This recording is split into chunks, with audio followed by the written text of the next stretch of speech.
In the winter of 1857, 4 women vanished from a remote Mormon settlement in Utah Territory without leaving a single footprint in the snow. Their husband, Ezekiel Whitmore, claimed they had departed to visit family in the east. An impossible journey during the Territo's most brutal winter on record.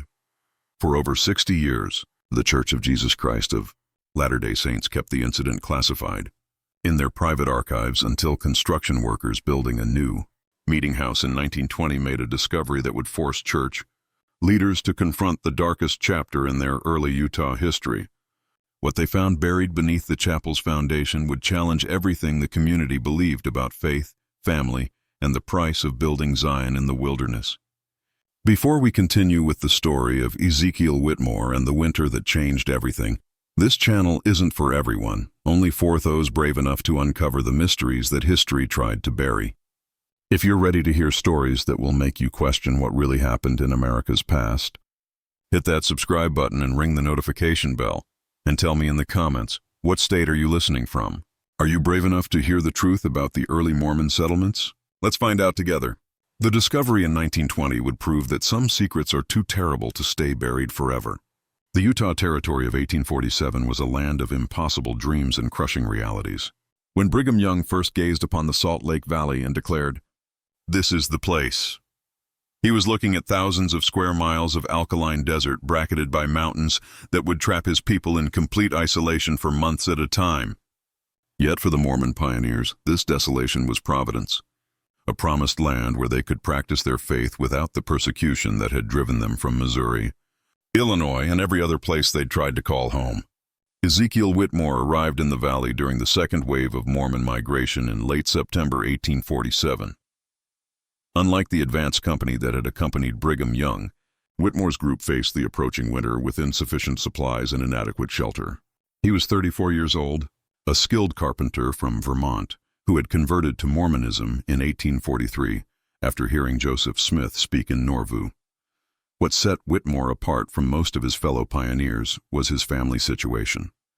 He traveled with 4 wives, all legally married to him under the principle of plural marriage that the church had begun practicing in secret. His first wife, Sarah Whitmore, was 31, a steady woman with graying hair, who had been married to Ezekiel for 8 years. She was barren, a fact that in Mormon theology made plural marriage not just acceptable, but necessary for achieving the highest degree of celestial glory. Sarah had herself selected Rebecca Thornton, 27, as Ezekiel's second wife in 1845. Rebecca was educated, unusual for a woman of her time, and could read both English and German. She questioned church doctrine more openly than was comfortable for most Mormon men, but Ezekiel seemed to value her intellectual contributions to their family discussions. Mary Kellerman became the third wife in early 1847, just before the journey west. At 24, she was pregnant with her first child and suffered greatly during the trek across the plains. Her German immigrant parents had died during the Nauvoo period, leaving her with no family except the Whitmore household. The fourth wife, Ruth Caldwell, was barely 19 and had joined the family only 3 months before they departed for Utah. Her marriage to Ezekiel had been arranged by church elders who felt she needed protection after her own family died in the Missouri conflicts. The Whitmore family settled in what would later become known as Mill Creek, about 8 mi southeast of the main Salt Lake settlement. Ezekiel chose the location because a small creek provided water year-round and the land showed promise for farming. More importantly, the isolation suited his temperament. He had always been a private man who preferred the company of his wives and his work to the social obligations of community life. That first autumn, Ezekiel worked with desperate intensity to prepare for winter. He built a large cabin with separate rooms for each wife, following the careful protocols that Mormon men had developed for managing plural households. The cabin was solidly constructed with thick log walls and a stone foundation, but it was the only structure for miles in any direction. Their nearest neighbors were a family of Danish converts living 3 mi to the north, and even they would be unreachable once the snows began. The Mormon community in those early years was tight-knit by necessity. Every family's survival depended on cooperation, shared resources, and mutual support. Church leaders maintained strict oversight of plural marriages, not just for theological reasons, but because they understood the practical challenges of managing complex family relationships in isolation. Men who practiced plural marriage were expected to maintain harmony in their households and to contribute positively to the community's overall welfare. Ezekiel's wives each brought different skills to their remote household. Sarah managed the domestic affairs with quiet efficiency, organizing food storage and textile production for the winter ahead. Rebecca kept detailed records of their supplies and expenditures, and she had begun teaching herself basic medical skills that could prove essential in emergencies. Mary, despite her pregnancy, was skilled at preserving foods and had created an impressive store of dried fruits and vegetables. Ruth, the youngest, was energetic and optimistic, taking on the heaviest physical labor despite her small size. By December 1847, the Whitmore household appeared to be thriving. Church records show that Ezekiel made regular trips to the main settlement to trade goods and attend meetings. His wives were described by visitors as healthy, well-dressed, and remarkably harmonious for a plural family. Bishop William Curtis, who visited the cabin in early December, later wrote in his journal that the Whitmore family seemed blessed with unusual unity and prosperity, a testament to righteous living and proper order in the home. What Bishop Curtis didn't mention in his official journal, but confided to his private diary, was something that troubled him about the visit. The four women seemed almost too harmonious, finishing each other's sentences and moving in an eerily synchronized way that reminded him of a single mind inhabiting multiple bodies. He noted that they all bore similar marks on their wrists, small deliberate cuts that they claimed came from kitchen accidents, but which all appeared to be the same age and depth. The winter of 1847-1848 was severe even by Utah standards. Snow began falling in mid-November and continued intermittently through March. The temperature dropped to 20 below zero multiple times and the wind howled across the valley with such force that it could knock a grown man off his feet. For families living in the main settlement, the winter was challenging but manageable. For isolated families like the Whitmores, it was a test of preparation, faith, and endurance. The last confirmed sighting of all four Whitmore women together was on December 19, 1847, when a group of men from the main settlement passed by the cabin while hunting. They reported seeing smoke from the chimney and briefly spoke with Sarah and Rebecca, who appeared at the door to accept a gift of fresh deer meat. The women thanked them politely, but declined an invitation to send someone back to the settlement for Christmas services, saying they planned to hold their own family worship.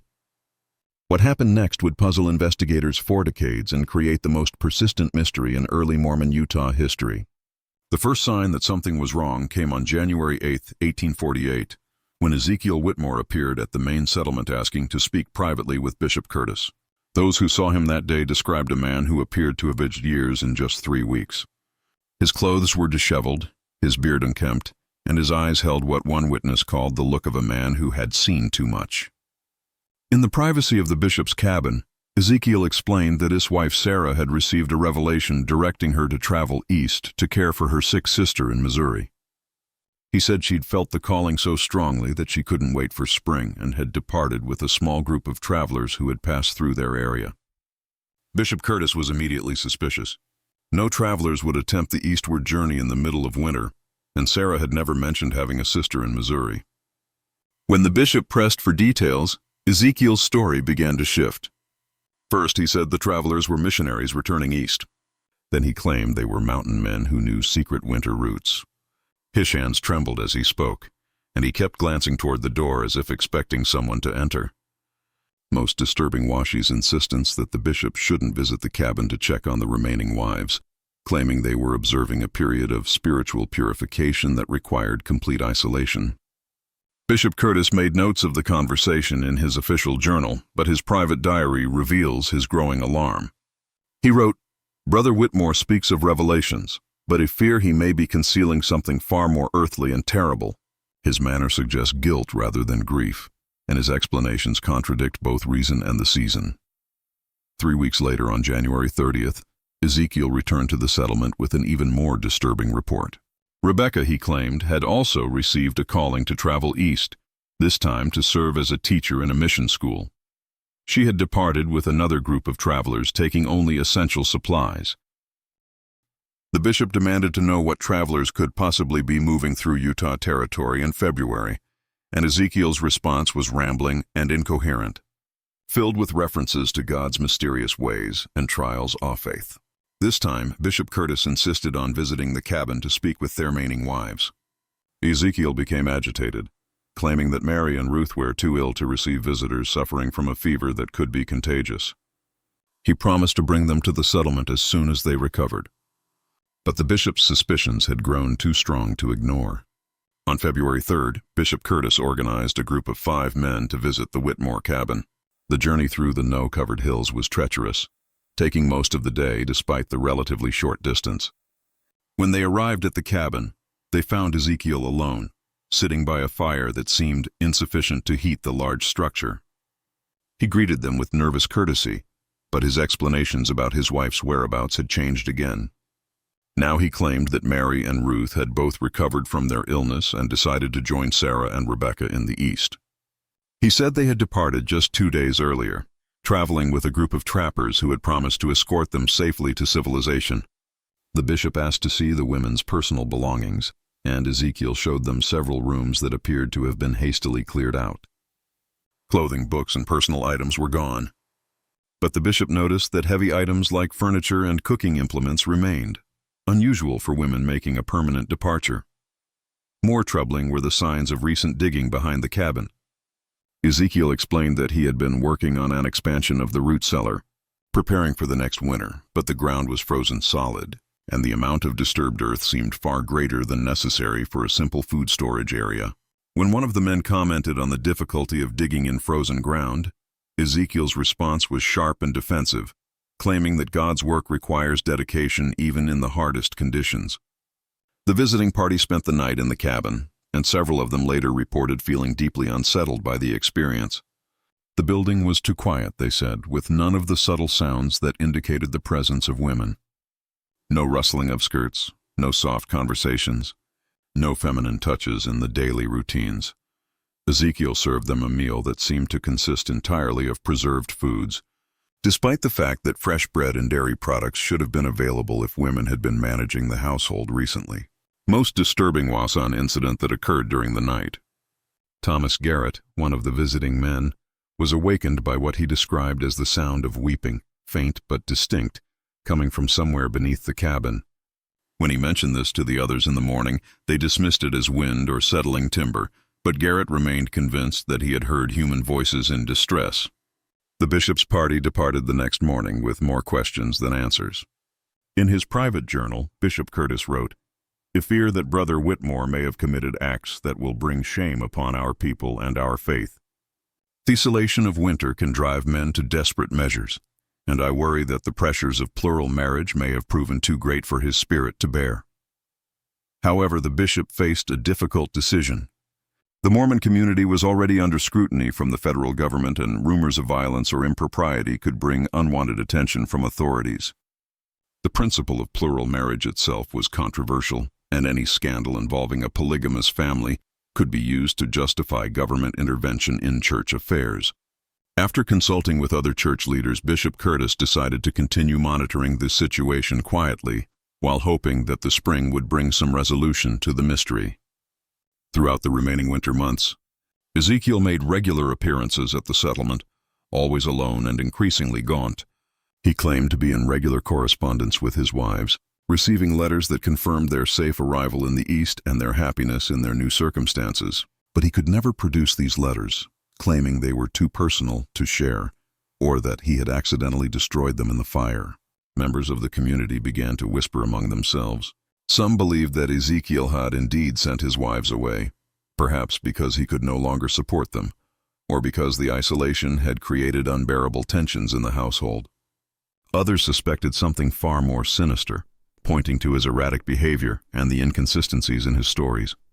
The truth would remain hidden until the spring Thor revealed secrets that would challenge everything the community thought they knew about faith, family, and the price of survival in the wilderness.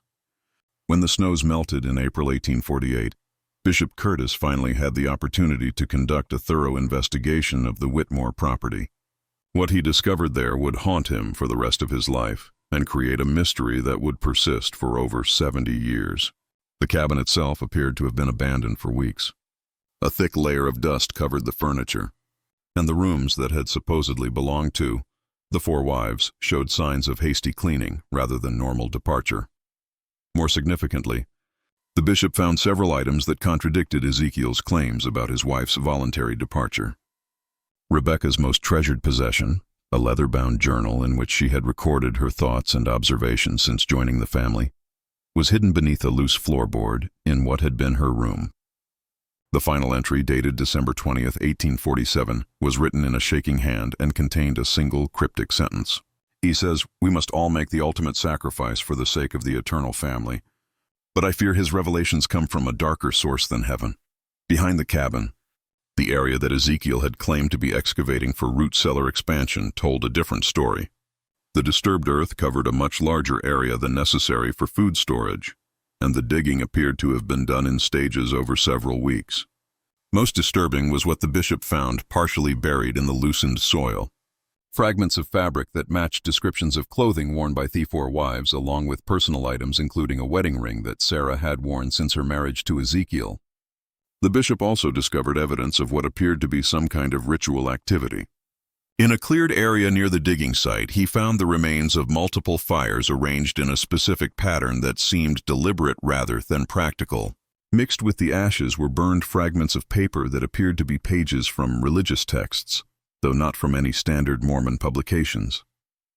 Some of the legible fragments contained references to blood atonement and eternal sealing through sacrifice, concepts that existed in Mormon theology but were being interpreted in ways that horrified the bishop. More evidence came from the cabin's interior. In the room that had belonged to Ezekiel and Sarah, the bishop found a hidden compartment containing several notebooks filled with Ezekiel's handwriting.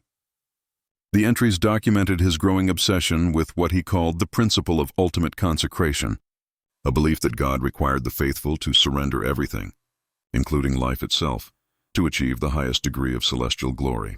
The notebooks revealed that Ezekiel had been studying obscure religious texts and had begun to believe that his family had been chosen for a special mission that would require extraordinary sacrifice. The final entries in these notebooks described Ezekiel's growing certainty that his wives had been sent to him specifically to fulfill this divine purpose. He wrote about receiving visions that showed him the eternal glory that awaited families who proved their absolute devotion through ultimate sacrifice. The handwriting became increasingly erratic as the entries progressed, and the later pages contained disturbing references to the willing offering of innocence and the sealing power of shed blood. Bishop Curtis faced an impossible situation. The evidence strongly suggested that Ezekiel had murdered his four wives, possibly as part of some twisted religious ritual. But Ezekiel himself had vanished completely, leaving no trace of his whereabouts or intentions. The bishop's attempts to track him proved fruitless. He had simply disappeared into the vast wilderness of the Western Territories, where a man could lose himself forever if he chose to do so. The church leadership made the difficult decision to classify the entire incident as confidential. They, three, were acutely aware that any public revelation of the suspected murders would provide ammunition for anti-Mormon sentiment and could bring federal intervention that would threaten the survival of their entire community. The official records were sealed, and the few men who knew the truth was sworn to secrecy. The Whitmore cabin was quietly dismantled, and the disturbed earth behind it was carefully restored to its natural state. The church purchased the property and designated it as unsuitable for settlement, ensuring that no one would accidentally discover what might remain buried there. The four wives were officially listed as having relocated to the eastern states, and their disappearance was explained as a family decision to return to more settled areas. But secrets have a way of persisting, especially in small communities where every family's business is known to all their neighbors. Over the years, whispered stories began to circulate about the winter when four women vanished, and one man's faith led him to commit unspeakable acts. Some versions of the story claimed that Ezekiel had been driven insane by isolation and religious mania. Others suggested that he had discovered something in the isolated valley that had demanded a terrible price for his family's survival. The most persistent rumors centered on the idea that Ezekiel had not acted alone. Some believed that the four women had been willing participants in whatever ritual had cost them their lives. Convinced by their husbands' claims of divine revelation that their sacrifice was necessary for eternal salvation. This version of the story was particularly disturbing because it suggested that the tragedy had been the result of shared delusion, rather than individual madness. As the years passed, the area around the former Whitmore property developed a reputation for unusual occurrences. Travelers reported feeling watched when passing through the valley, and some claimed to hear women's voices carried on the wind, especially during the winter months. These reports were dismissed as superstition by church leaders, but they contributed to the sense that something dark and unresolved remained connected to the site. The mystery might have remained buried forever, if not for the church's continued growth and the need for new buildings to serve expanding congregations. In 1920, more than 70 years after the disappearances, church authorities decided to build a new meeting house in the rapidly growing Mill Creek area. The chosen site was selected for its central location and level ground, with no awareness of the dark history that lay beneath the surface. What the construction workers discovered would force the church to confront the truth about one of its most carefully hidden secrets, and would reveal that the winter of 1847-1848 had been even more terrible than anyone had imagined. The construction of the new Mill Creek Meeting House began on a crisp October morning in 1920. The project supervisor, Brother Samuel Morrison, was a devout Mormon who had been born in the valley and had heard whispered stories about the Whitmore property throughout his childhood. But like most members of his generation, he dismissed these tales as folklore that had grown in the telling over the decades. The construction crew began excavating the foundation on October 15th, working with steam-powered equipment that made quick work of the rocky soil. For the first 2 days, the work proceeded normally, with nothing more unusual than the occasional discovery of old horseshoes or pieces of rusted metal that marked the site's history as grazing land. On the third day, Brother Morrison's crew made their first disturbing discovery. About 4 feet below the surface, they uncovered what appeared to be a deliberately constructed stone chamber, roughly 8 feet square and lined with carefully fitted rocks. The chamber had been sealed with a flat stone cover, and when they lifted it, they found a collection of objects that seemed to have been placed there intentionally as some kind of burial cache. The objects included 4 sets of women's clothing neatly folded and arranged in separate piles. Each set consisted of a dress, undergarments, shoes, and personal effects like combs, mirrors, and jewelry. Most significantly, each pile contained a small leather purse with identification papers and personal documents that clearly belonged to Sarah, Rebecca, Mary, and Ruth Whitmore. The preservation was remarkable, protected by the dry conditions and stone construction, and the items appeared to be in the same condition as when they were placed in the chamber. Brother Morrison immediately contacted Bishop Harold Stevenson, the current leader of the Mill Creek Ward. Bishop Stevenson was young and had no knowledge of the Whitmore incident, but he recognized the significance of the discovery and contacted church headquarters in Salt Lake City. Within hours, a team of church officials arrived at the construction site led by Elder James Tanner, a member of the Quorum of the 12 who had access to the church's confidential historical archives. Elder Tanner's examination of the documents found in the stone chamber confirmed what the older church leaders had long suspected. The papers included letters written by each of the 4 wives, apparently composed shortly before their deaths, and intended as final messages to family members they would never see again. The letters were haunting in their acceptance of what they described as their calling to eternal glory through ultimate sacrifice. Sarah's letter, written in her characteristic careful script, expressed gratitude for her selection by divine providence to participate in the sealing ordinance that would bind our family together throughout eternity. Rebecca's letter was longer and more theologically complex, containing references to obscure doctrines and her belief that the shedding of innocent blood in righteousness would open the doors of celestial glory for all who participated in willing submission to God's will. St. Mary's letter was the most heartbreaking, filled with references to her unborn child and her faith that the sacrifice of 2 lives would count as double offering in the eyes of the Lord. Ruth's letter was the shortest, consisting mainly of expressions of love for her family and her excitement about joining the eternal family in the most sacred way possible. The letters made it clear that the 4 women had not been murdered against their will, but had participated willingly in what they believed to be a sacred ritual. This revelation was almost more disturbing than the alternative, suggesting that Ezekiel had successfully convinced his wives that their deaths were necessary for their eternal salvation. Elder Tanner immediately ordered the construction to be suspended and contacted the church's historical department to locate the sealed files related to the Whitmore incident. What they found in those files painted a more complete picture of the tragedy, but also raised new questions that would prove even more troubling. The sealed files contained Bishop Curtis's complete investigation notes, including details that had never been shared with other church officials. Among these was the bishop's discovery of additional evidence that suggested the Whitmore tragedy had not been an isolated incident. References in Ezekiel's notebooks mentioned correspondence with other Mormon men who'd received similar revelations about the necessity of ultimate sacrifice for their families. Most disturbing was a letter that Bishop Curtis had intercepted in 1849, addressed to Ezekiel at a remote mining camp in Nevada Territory. The letter, signed only with the initials JM, contained coded references to the completion of the work and expressed satisfaction that the sealing had been accomplished according to the pattern revealed to us.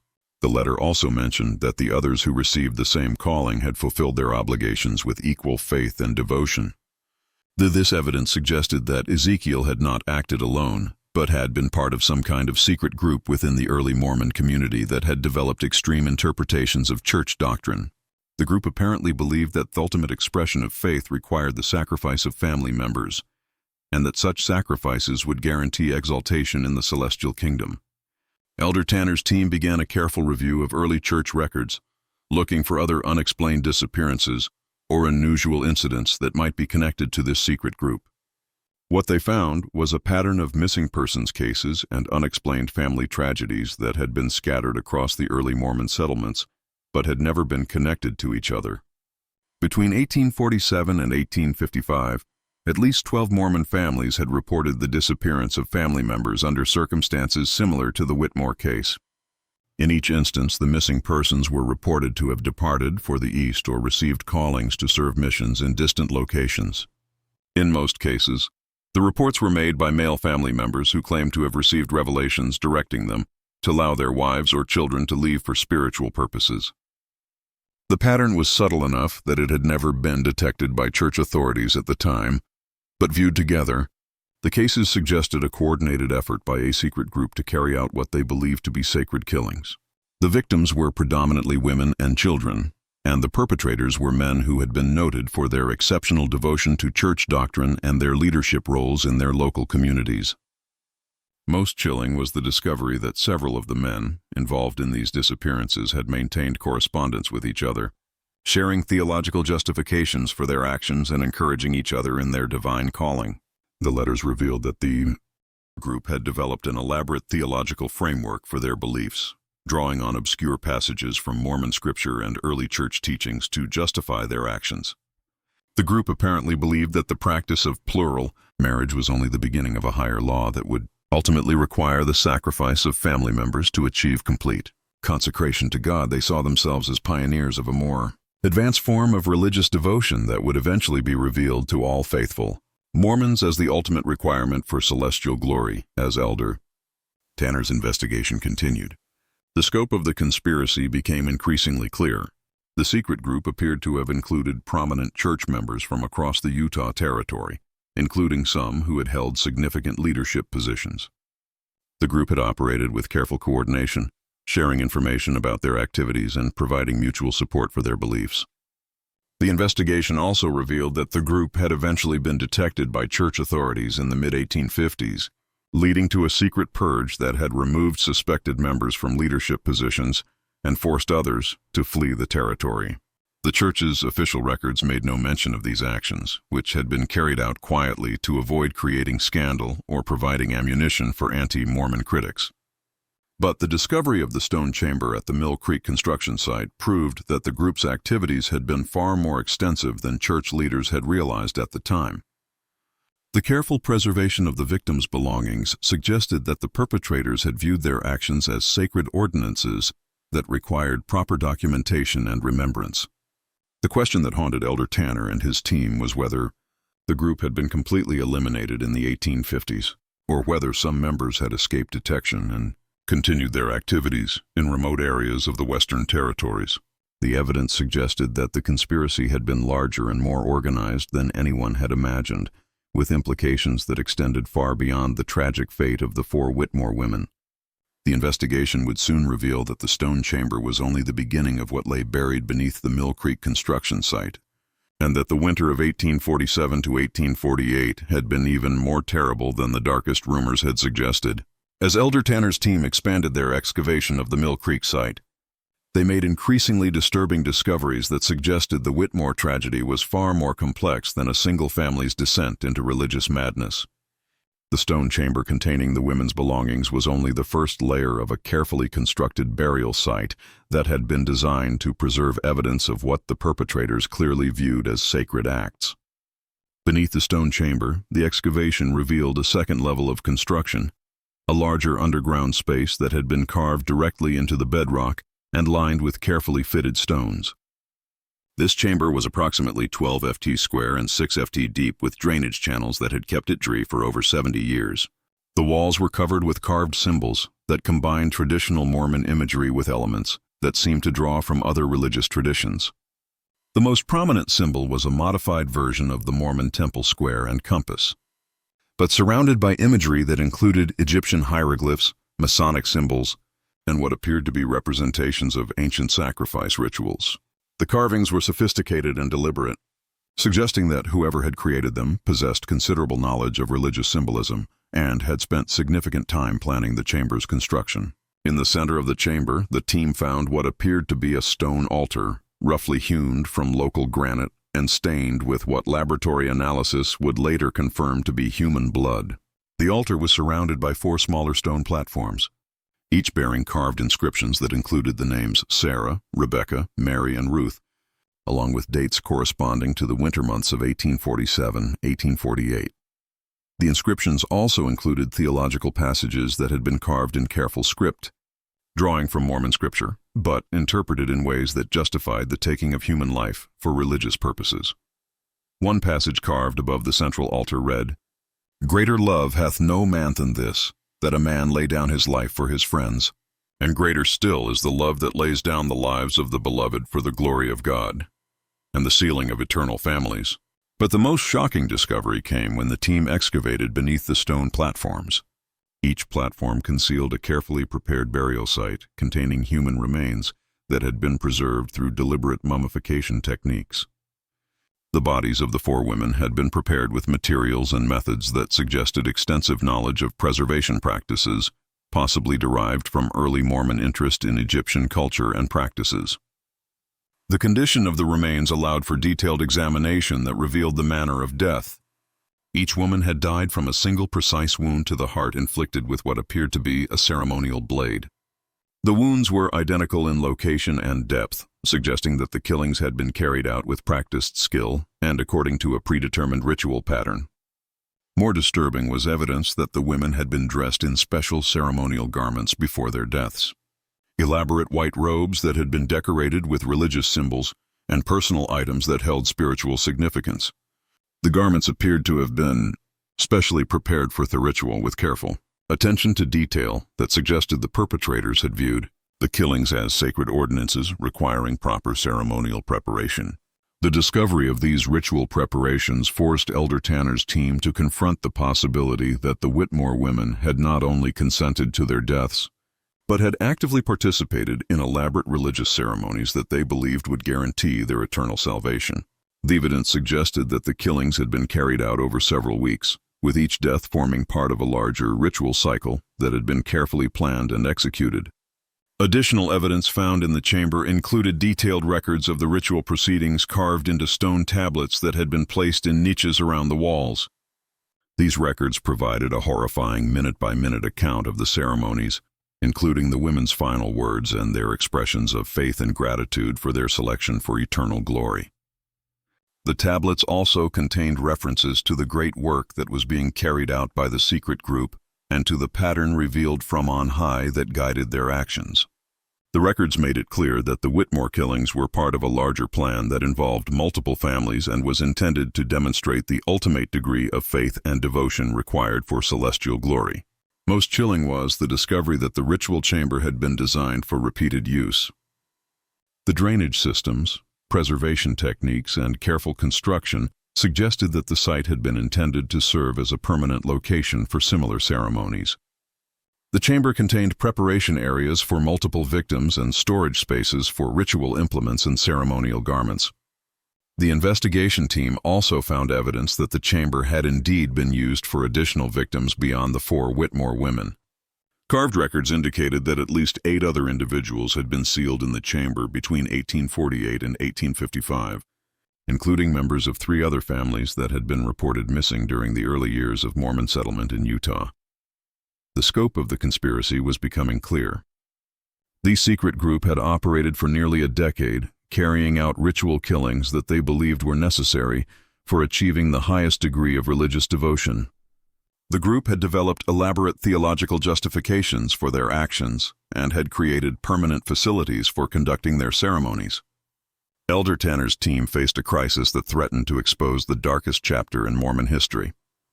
The evidence they had uncovered proved that a secret group within the early church had carried out systematic ritual murders, possibly involving dozens of victims over several years. The implications for the church's reputation and the faith of its members were staggering. The investigation also revealed that the group had maintained detailed records of their activities, including lists of potential victims and plans for expanding their operations. The records suggested that the conspiracy had been far more organized and extensive than anyone had imagined, with cells operating in multiple settlements across the Utah Territory.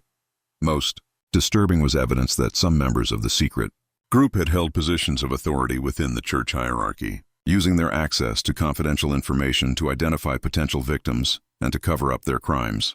The group had apparently used their knowledge of church doctrine and their positions of trust to convince victims that their deaths were necessary for eternal salvation.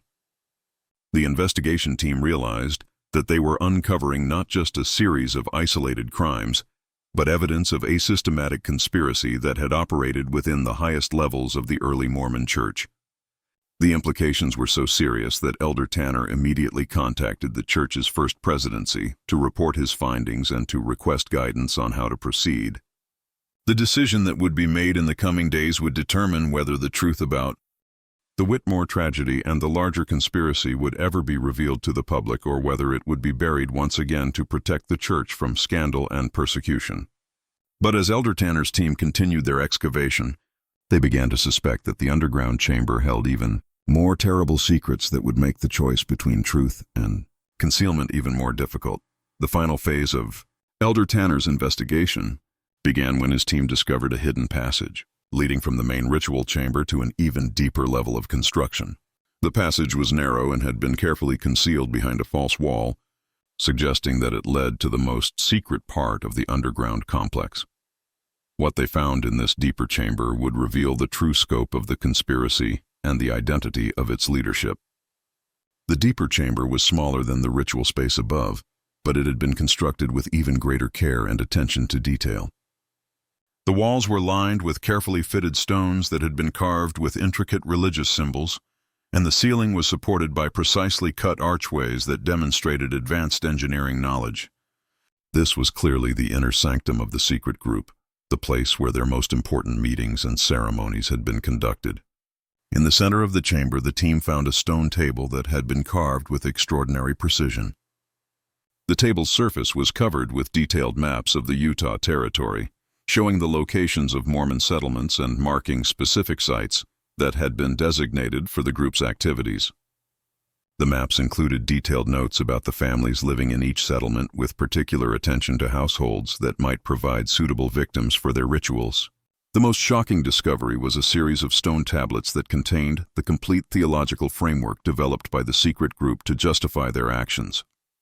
These tablets revealed that the group had been led by a man named Jeremiah Blackwood, who claimed to have received direct revelations from Joseph Smith himself, directing him to establish what he called the Order of Eternal Sacrifice. According to tablets, Blackwood had been present at some of Joseph Smith's private meetings in Nauvoo and had developed an extreme interpretation of the prophet's teachings about eternal families and celestial marriage.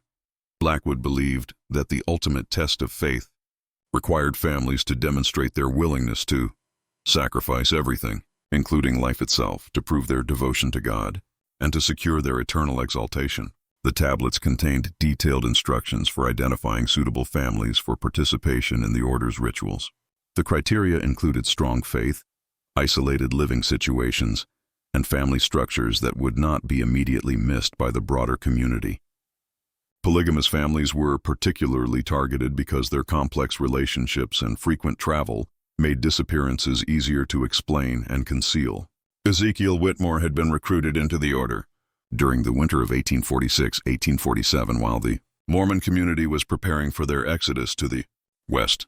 The tablets revealed that Blackwood had identified Ezekiel as an ideal candidate because of his deep religious convictions, his isolated temperament, and his plural marriage to 4 women who had no close family connections in the Mormon community. The recruitment process had been gradual and carefully orchestrated. Blackwood had begun by sharing what he claimed were secret revelations about the higher laws of celestial marriage, gradually introducing Ezekiel to increasingly extreme theological concepts. By the time the Whitmore family departed for Utah, Ezekiel had been fully indoctrinated into the order's beliefs and had committed to carrying out the ritual sacrifice of his wives during their first winter in the territory. The tablets also revealed that the order had established similar operations in multiple Mormon settlements across the West. Each cell was led by a trusted member who had been personally recruited by Blackwood and who was responsible for identifying potential victims and carrying out the ritual killings. The cells operated independently but maintained communication through a network of coded letters and secret meetings. The ritual chamber beneath the Mill Creek site had been one of several permanent facilities established by the order for conducting their ceremonies. Similar chambers had been constructed near other Mormon settlements, each designed to preserve evidence of the rituals for what the order believed would be the eventual recognition of their practices as legitimate religious ordinances. The tablets contained detailed accounts of the specific rituals that had been carried out in the Mill Creek chamber. The ceremonies had followed a precise pattern that had been developed by Blackwood based on his interpretation of ancient sacrifice practices and early Mormon temple rituals. Each ceremony had lasted several days and had included elaborate preparations, theological instruction, and final rituals that the participants believed would seal their eternal families together in the highest degree of celestial glory. The account of the Whitmore family's final days was preserved in horrifying detail. The ritual had begun on December 20, 1847, with Sarah's voluntary participation in a ceremony that she believed would ensure her family's eternal exaltation. Each of the other wives had participated in turn over the following weeks, with the final ceremony involving Ruth taking place on February 15, 1848. The tablets described how each woman had spent her final days in prayer and preparation. Convinced that her sacrifice would open the doors of celestial glory for her entire family, they had written letters to family members, prepared their burial garments, and participated in elaborate ceremonies that they believed were sacred ordinances revealed directly from God. Most disturbing was the revelation that the women had not only consented to their deaths, but had actively encouraged each other to participate in the rituals. The tablets contained their recorded conversations, showing how they had strengthened each other's faith and had expressed excitement about their calling to eternal glory through ultimate sacrifice. The investigation team also discovered evidence that the order had planned to expand their operations significantly. The tablets contained lists of dozens of additional families that had been targeted for recruitment, along with detailed plans for establishing new ritual sites across the Western Territories. The order had apparently believed that their practices would eventually be recognized as legitimate religious doctrine and would become a standard requirement for achieving the highest degrees of eternal glory. But the tablets also revealed why the order's activities had come to an end in the mid-1850s. Church authorities had begun to detect the pattern of disappearances and had launched a secret investigation that had identified several order members. The investigation had been led by Brigham Young himself, who had recognized the threat that the order posed to the survival of the Mormon community in Utah. The church's response had been swift and decisive. Known order members had been quietly excommunicated and forced to flee the territory, while others had been reassigned to remote areas where their activities could be more easily monitored. The ritual sites had been sealed or destroyed, and all records of the investigation had been classified to prevent public knowledge of the conspiracy. Jeremiah Blackwood himself had disappeared during the church's crackdown, reportedly fleeing to California. where he had continued to recruit followers for his extremist beliefs. Some reports suggested that he'd established new order cells in mining camps and frontier settlements, but these activities had never been officially confirmed. The tablets also contained Blackwood's final message to his followers, written shortly before his disappearance. In this message, he prophesied that the order's practices would eventually be revealed as divinely inspired and would become the ultimate test of faith for all true believers. He instructed his followers to preserve their records and to continue their work in secret until the time came for public revelation of the higher laws. Elder Tanner's team realized that they had uncovered evidence of the most serious crisis in early Mormon history, a secret conspiracy that had operated within the highest levels of the church and had resulted in the ritual murder of dozens of innocent victims. The implications for the church's reputation and the faith of its members were catastrophic. The evidence also raised disturbing questions about what church leaders had known about the order's activities and when they had known it. The tablets suggested that some members of the church hierarchy had been aware of Blackwood's extreme teachings, but had failed to act quickly enough to prevent the development of his murderous conspiracy. Most troubling was the possibility that other order cells had continued to operate after the official crackdown, carrying out additional ritual killings in remote areas where their activities would never be detected. The evidence suggested that the order's influence had been far more extensive than church authorities had realized, with implications that could extend well beyond the Utah Territory. As Elder Tanner prepared his final report on the investigation, he faced an impossible choice. The evidence he had uncovered proved that a secret group within the early Mormon Church had carried out systematic ritual murders, possibly involving hundreds of victims over nearly a decade. The truth about the Order of Eternal Sacrifice would expose the darkest chapter in Mormon history and could destroy the faith of millions of believers worldwide. But the alternative, concealing the evidence and allowing the victims to remain forgotten, was equally unthinkable. The families of Sarah, Rebecca, Mary, and Ruth Whitmore, along with all the other victims of the Order's rituals, deserve to have their stories told and their deaths acknowledged. The decision would ultimately rest with the Church's highest authorities. But Elder Tanner knew that whatever choice was made would have consequences that would echo through generations of Mormon believers and would shape the Church's relationship with its own history for decades to come.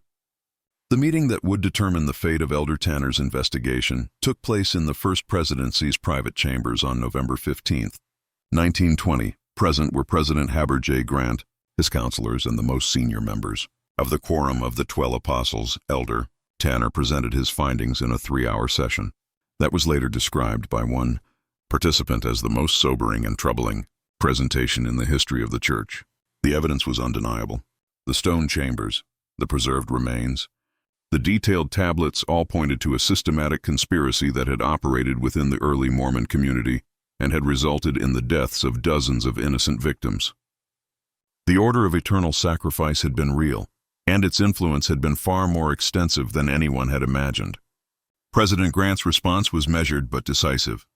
After consulting with his counselors and receiving unanimous agreement from the quorum of the 12, he made the choice that would define the Church's relationship with this dark chapter of its history. The evidence would be preserved in the Church's most secure archives, accessible only to the highest levels of Church leadership. The victims would be quietly remembered in special memorial services attended only by Church authorities. But the truth about the Order of Eternal Sacrifice would never be revealed to the public. The decision was justified on multiple grounds. Public revelation of the conspiracy would provide ammunition for anti-Mormon critics and could undermine the faith of millions of believers who had dedicated their lives to the Church. The evidence also suggested that the order had been successfully eliminated in the 1850s, meaning that there was no ongoing threat to public safety. Most importantly, the victims and their families had suffered enough. Exposing their stories to public scrutiny and sensationalism would only compound their tragedy. The Mill Creek construction site was quietly relocated to a different area, and the underground chambers were filled with concrete and sealed permanently. The stone tablets and other artifacts were transported to a special vault in Salt Lake City, where they joined other sensitive historical documents that the Church had determined were too dangerous for public knowledge. Elder Tanner was assigned to prepare a comprehensive report that would be preserved for future Church leaders, but was also sworn to absolute secrecy about his discoveries. The few construction workers and church officials who had been involved in the investigation were transferred to distant assignments and were required to sign binding agreements, never to discuss what they had witnessed. The official explanation for the construction delays at Mill Creek was unexpected geological conditions that required engineering modifications to the building plans. The new meeting house was completed 6 months later on A Site 3MI from the original location, and it served the growing Mill Creek community for decades without any public knowledge of the tragedy that had been discovered and concealed nearby. But the investigation had revealed more than just historical crimes. It had also identified evidence that suggested the order of eternal sacrifice might not have been completely eliminated in the 1850s. Several of the tablets contained references to Western brothers who had carried the order's teachings to remote mining camps and frontier settlements in California, Nevada, and Colorado. These references suggested that some order members had escaped the church's crackdown and had continued their activities in areas beyond church authority. President Grant quietly authorized a follow-up investigation to determine whether any order cells remained active in the Western Territories. This investigation, conducted by church security personnel rather than regular missionaries, uncovered evidence of at least 3 additional ritual sites that had been operated by order members in the late 1850s and early 1860s. The most disturbing discovery came from a mining camp near Virginia City, Nevada, where investigators found the remains of a ritual chamber that appeared to have been used as recently as 1875. The evidence suggested that some order members had continued their activities for nearly 30 years. After the official crackdown, adapting their methods to them or transient populations of mining communities where disappearances were less likely to be investigated. This ongoing threat required immediate action. But it also created additional complications for church authorities. Any investigation of order activities in non-Mormon communities would risk exposing the conspiracy and would require cooperation with federal authorities who might use the information to justify renewed persecution of the Mormon Church. The solution was a secret program that operated for nearly 2 decades using church resources to identify and eliminate remaining order cells without revealing their existence to public authorities. Church agents worked quietly to locate suspected order members, gather evidence of their activities, and either convince them to cease their operations or arrange for their removal from positions where they could cause further harm. The program was successful in identifying and disrupting at least 6 remaining order cells, but it also revealed the true scope of the original conspiracy. Evidence suggested that the Order of Eternal Sacrifice had operated in at least 15 different locations across the western United States and had been responsible for the deaths of more than 200 victims between 1847 and 1875. The final order cell was eliminated in 1895 when church agents located thieving Jeremiah Blackwood himself, living under an assumed name in a remote mining camp in the Colorado Territory. Blackwood, then in his 70s, had continued to practice his extreme beliefs and had recruited a small group of followers who had carried out at least 12 additional ritual killings over the previous decade. Blackwood's capture and the seizure of his extensive records marked the end of the Order of Eternal Sacrifice as an active threat.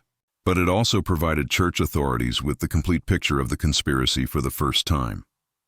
The records revealed that the order had been far more organized and influential than anyone had realized, with connections to other extremist religious groups and evidence of influence on early Mormon theology that extended far beyond the Utah Territory. The church's secret campaign against the order was never acknowledged publicly, and the vast majority of Mormon believers remained unaware that such a conspiracy had ever existed within their community. The victims of the order's rituals were remembered only in private ceremonies attended by church authorities, and their names were added to confidential memorial records. Death ignored their sacrifice while concealing the circumstances of their deaths. Elder Tanner completed his service to the church with distinction, never revealing what he had discovered beneath the Mill Creek construction site. He lived to be 93 years old, taking the secret of the Order of Eternal Sacrifice to his grave. His personal papers, sealed after his death in 1963, contained only a brief reference to the most difficult investigation of my life, and a prayer that the victims of extreme faith would find peace in the eternal glory they sought through such terrible means. These stone chambers beneath Mill Creek remain sealed today, their contents preserved as evidence of one of the darkest chapters in American religious history, the truth about Ezekiel Whitmore and his 4 wives, along with the hundreds of other victims of the Order of Eternal Sacrifice, continues to rest in the Church's most secure archives, known only to a select few who bear the burden of this terrible knowledge. Modern Church authorities have occasionally debated whether the time has come to reveal the truth about the order. But each generation has ultimately concluded that the potential harm outweighs any benefit that might come from public disclosure.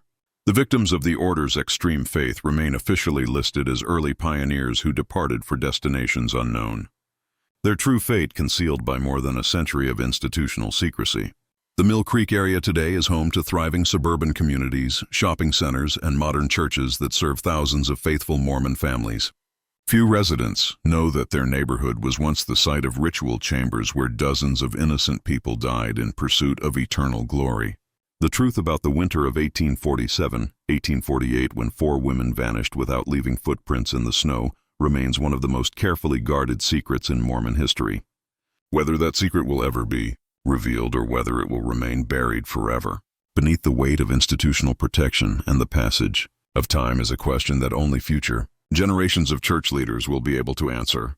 But the story of Ezekiel Whitmore and his 4 wives serves as a haunting reminder of the terrible consequences that can result when religious faith is twisted into justification for unspeakable acts and when the pursuit of eternal glory leads to the destruction of innocent lives. The mystery that began with 4 missing women in a remote Utah cabin had revealed a conspiracy that challenged everything the Mormon community believed about their early history. And in the end, the choice between truth and concealment had shaped the Church's relationship with its past in ways that continued to influence its leaders and believers more than a century later. Just when we thought we'd uncovered the complete truth about the Order of Eternal Sacrifice, new questions continue to emerge. If this story has given you chills, imagine what other secrets might be buried in America's religious history. Hit that like button if you believe some truths are too terrible to reveal, and subscribe to join our community of brave souls who aren't afraid to explore the darkest mysteries of our past. What do you think? Should the Mormon Church reveal the complete truth about the order, or are some secrets better left buried? Share this video with someone who can handle these dark revelations, and let me know in the comments what other religious mysteries you'd like us to investigate. The truth is out there waiting for those courageous enough to seek it.